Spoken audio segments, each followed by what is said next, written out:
How often do we let words slip from our tongues, only to regret them later? Have you ever wondered if certain phrases, though seemingly harmless, reveal more about us than we intend? Do you find yourself replaying conversations thinking, "Why did I say that?" It's like carrying an umbrella on a sunny day, unnecessary and drawing attention for the wrong reasons. Sometimes the words we choose have the same effect, creating confusion and misunderstanding where clarity was needed. Take a moment to think. How many times have you felt your own words eroding the respect you've worked so hard to earn? Words are powerful.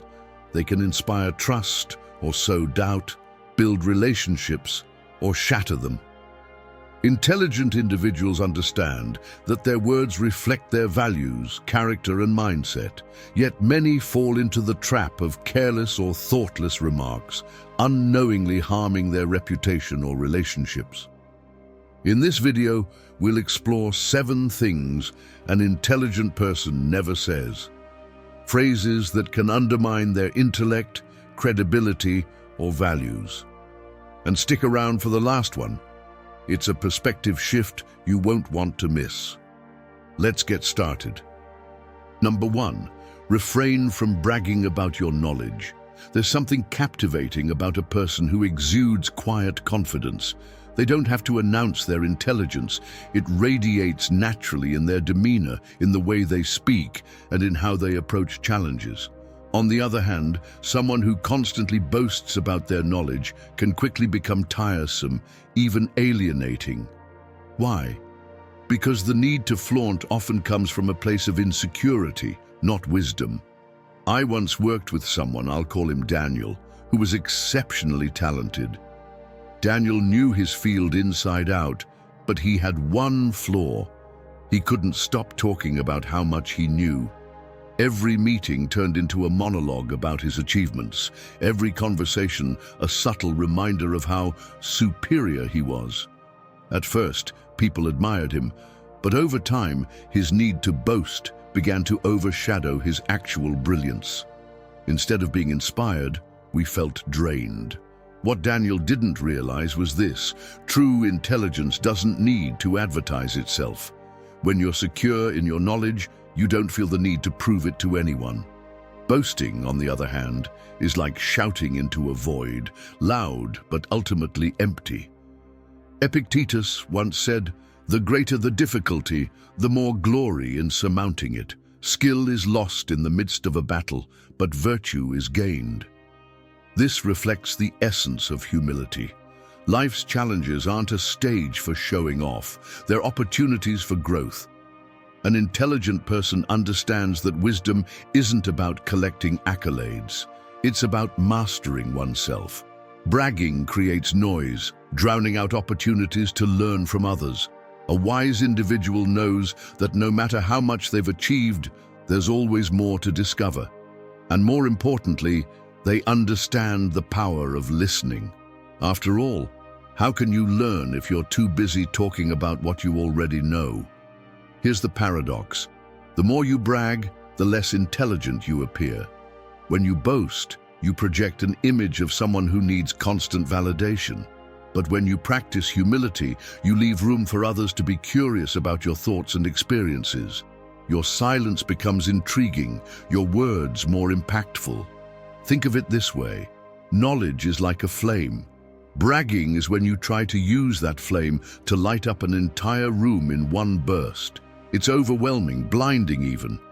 But humility is like using that flame to light a single candle at a time, illuminating the space gradually, leaving a lasting glow. An intelligent person knows when to speak and when to remain silent. They don't dominate conversations, they elevate them. Their words carry weight because they choose them carefully. Instead of trying to impress, they focus on expressing, sharing insights, asking questions, and fostering meaningful dialogue. Silence isn't a sign of ignorance, it's a mark of wisdom. It shows that you're comfortable with not having all the answers, that you're open to learning and growing. This quiet confidence is far more powerful than any boastful declaration. Ultimately, refraining from bragging is about building a legacy of respect and wisdom. When people think of you, they won't remember the times you showed off. They'll remember how you made them feel valued, how your humility inspired them to strive for more. So the next time you're tempted to boast, pause and ask yourself, what am I trying to prove? And to whom? Chances are the only person you need to convince is yourself. Let your actions, your insights, and your quiet strength do the talking. In the end, those who matter will notice, and those who don't never did. Number 2, I don't care about other people's opinions. I don't care about other people's opinions. It's a bold statement, one that's often worn like a badge of honor. It screams independence, defiance, and self-reliance. But is it truly the mark of wisdom? Or is it a shield we use to protect ourselves from vulnerability? For a long time, I thought that completely dismissing what others thought of me was the ultimate form of strength. But life has a way of humbling even the most stubborn perspectives. Years ago, I was part of a team at work, leading a project that meant the world to me. I had poured my heart and soul into it, believing that my approach was not just right, but flawless. I wasn't open to feedback. In fact, I prided myself on ignoring everyone's opinions because I knew better. Then, during a crucial presentation, everything fell apart. What I thought was a perfect plan turned out to have glaring flaws. Flaws that my team had tried to point out, but I had dismissed. The embarrassment was overwhelming. But more than that, I felt a deep sense of regret. I hadn't failed because I wasn't capable. I had failed because I had refused to listen. That experience forced me to rethink what it means to care about others' opinions. The Stoic insight, if someone does wrong, you do not wrong by them, came to mind.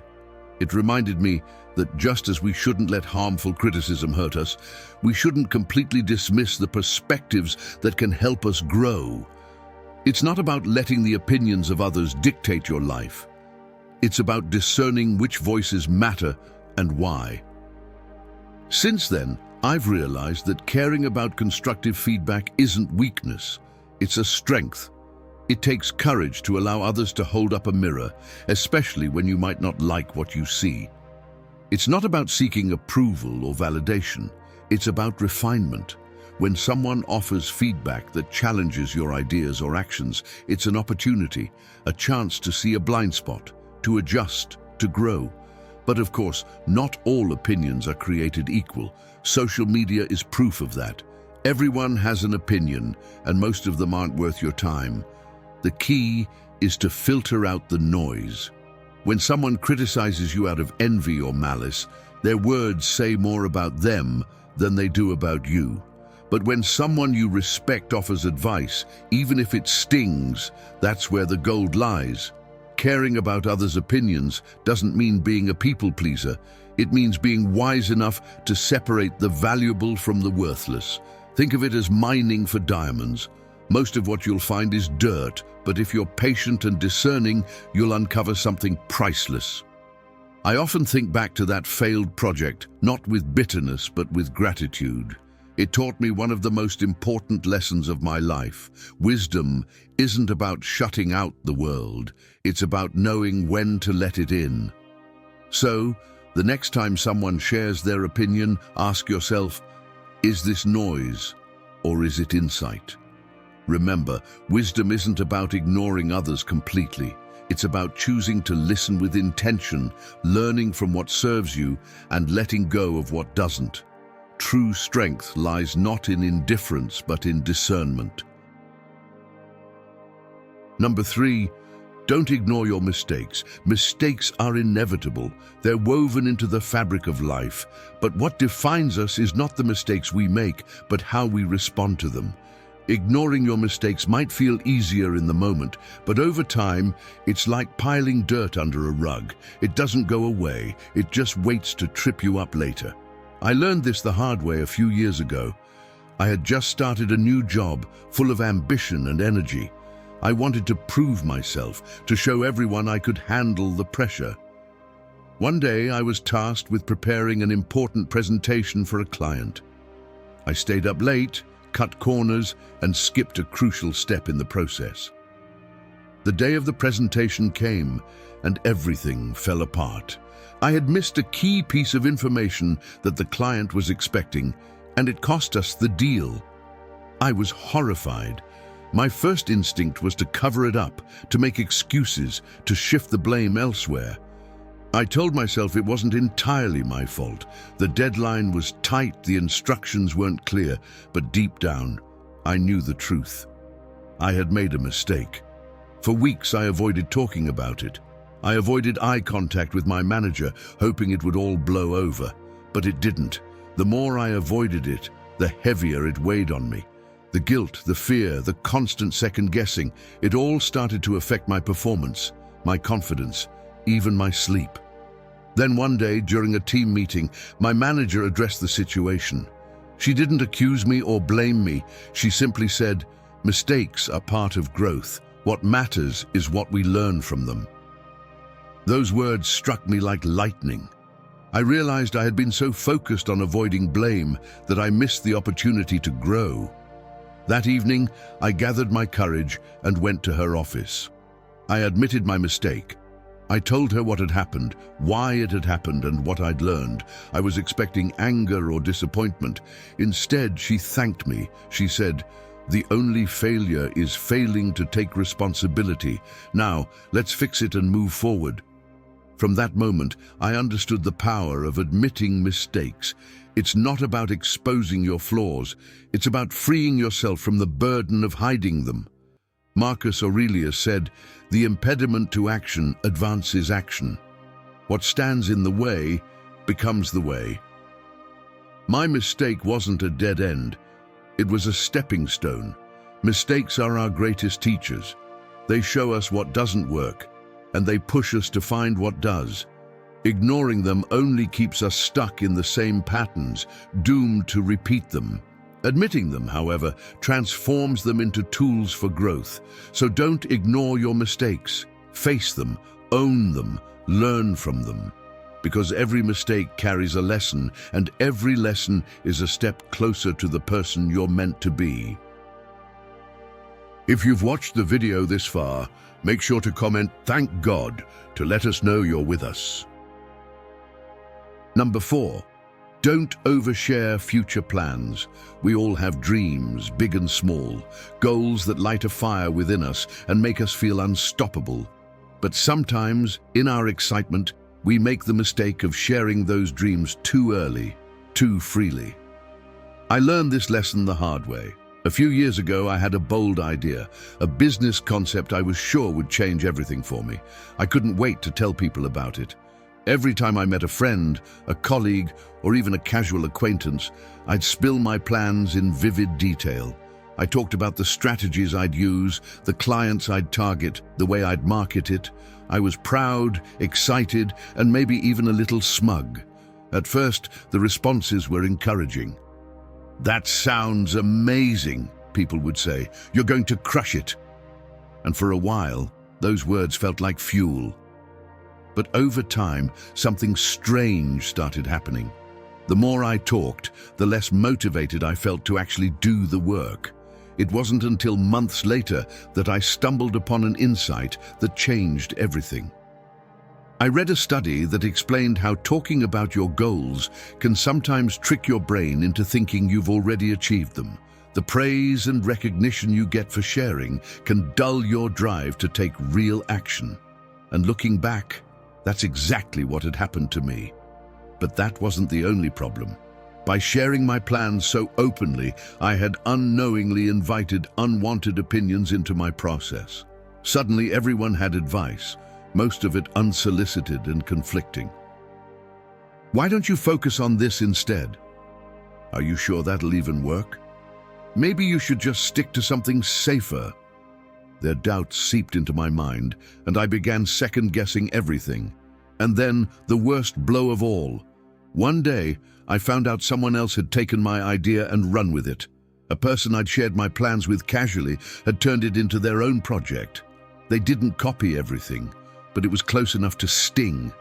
My dream felt stolen, and I had only myself to blame. That was the moment I decided to stop oversharing. I realized that the energy I spent talking about my goals could be better spent working on them in silence. Quiet progress became my mantra. I stopped seeking applause before I'd earned it, and instead, I let my results do the talking. The Stoics remind us to focus on what's within our control. Oversharing hands control over to others, giving them the power to influence, judge, or even sabotage your plans. Instead, work quietly, build patiently. And when the time comes, let your success be your loudest statement. Remember this: a seed grows best when it's nurtured in private. Protect your dreams like that seed. Tend to them with care, away from prying eyes and unnecessary opinions. The world doesn't need to hear about your plans. It needs to see your results. Number 5, never say, "I can't." There was a time in my life when "I can't" was a phrase I lived by, though I didn't realize it at first. It wasn't something I said out loud, but it whispered in the back of my mind whenever I faced a challenge that seemed beyond my limits. Years ago, I was invited to give a presentation at a major event. The topic was in my area of expertise, but public speaking. That was my greatest fear. My immediate reaction was panic. I can't do this, I thought. I'm not a speaker. What if I freeze? What if I fail? I almost said no. The fear felt insurmountable, and my inner voice kept insisting that I wasn't cut out for something like this. But then by chance I came across a quote by Epictetus. First say to yourself what you would be, and then do what you have to do. It stopped me in my tracks. What did I want to be? Confident, brave, resilient. I realized that every time I said I can't, I was handing my power over to fear. I was letting doubt control my life instead of taking control myself. So I decided to flip the script. Instead of saying I can't, I asked, how can I? The next few weeks were grueling. I practiced relentlessly, standing in front of mirrors, recording myself, and even rehearsing in front of a few close friends. Each step was uncomfortable, but with every attempt, I chipped away at the fear. When the day of the presentation arrived, my hands were shaking, my heart was racing, but I stood up there and did it anyway. And you know what? I didn't freeze. I didn't fail. I might not have been perfect, but I showed myself that I was capable of more than I had ever imagined. That experience taught me something profound. I can't is just a story we tell ourselves, a self-imposed barrier that keeps us small. The truth is, most of the time, we can. It's not about being naturally gifted or fearless. It's about being willing to try, to struggle, and to grow through the process. The Stoics believed that obstacles are opportunities. Marcus Aurelius said, "What stands in the way becomes the way." Every time we face a challenge, we have a choice to let it stop us or to let it shape us. When you replace "I can't" with "How can I?", you unlock a part of yourself you didn't even know existed. So the next time you catch yourself thinking, "I can't," pause. Ask yourself, what would I do if I could? Then take the first step, no matter how small, because in the end, it's not your limitations that define you. It's how you rise above them. If you've enjoyed the video so far, please make sure to like it. It'll take you less than 2 seconds and it'll put a big smile on my face. Number 6, this isn't my problem. I used to think this isn't my problem whenever I encountered someone else's struggle. Whether it was a friend going through a tough time or a colleague facing a challenge, I often justified myself by saying, "I have enough on my plate," or "It's not my issue to solve." It felt easier to walk away, to remain uninvolved, to pretend that their problems were separate from my own life. But then, something happened. I came across a moment that forced me to rethink my attitude. It was a small act, something simple, but it had a profound impact. One afternoon, a co-worker of mine, let's call her Sarah, seemed visibly stressed. I overheard her talking about feeling overwhelmed with a project.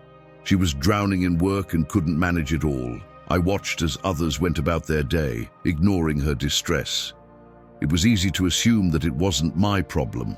After all, I had my own deadlines, my own responsibilities. But something shifted in me. I remembered a saying that resonated deeply.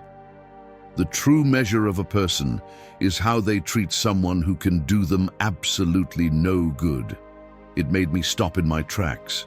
The more I thought about it, the more I realized that the world isn't divided into my problems and your problems.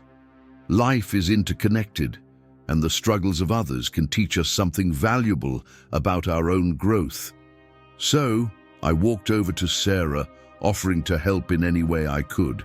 It wasn't about taking over her work, but just lending a hand, providing some support and showing empathy.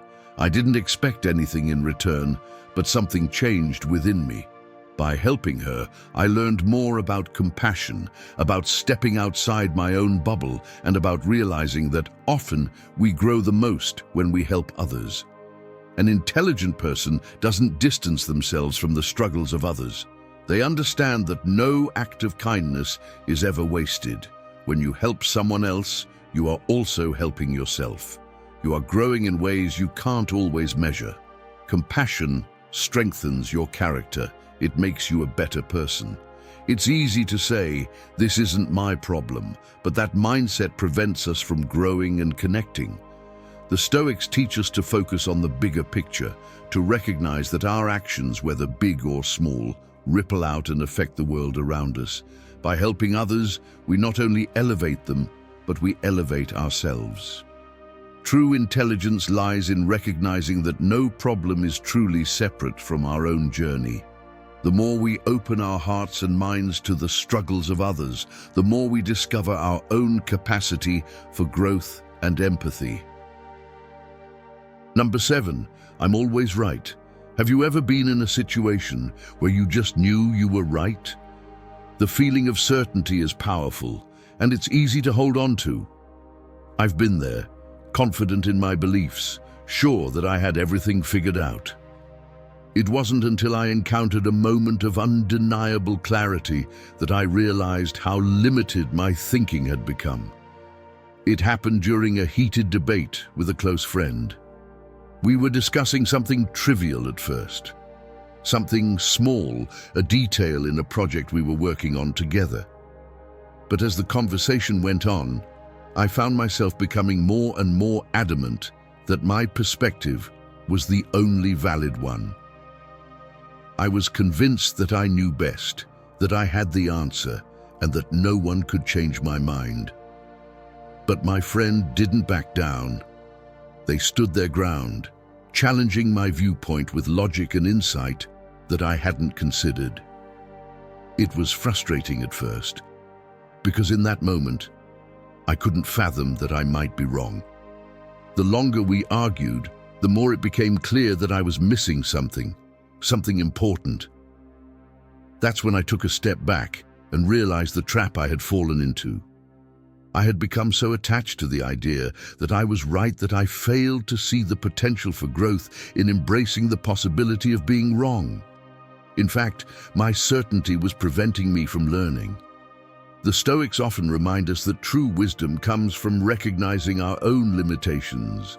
Seneca, in particular, put it perfectly when he said, "It is not the man who has little, but he who desires more that is poor."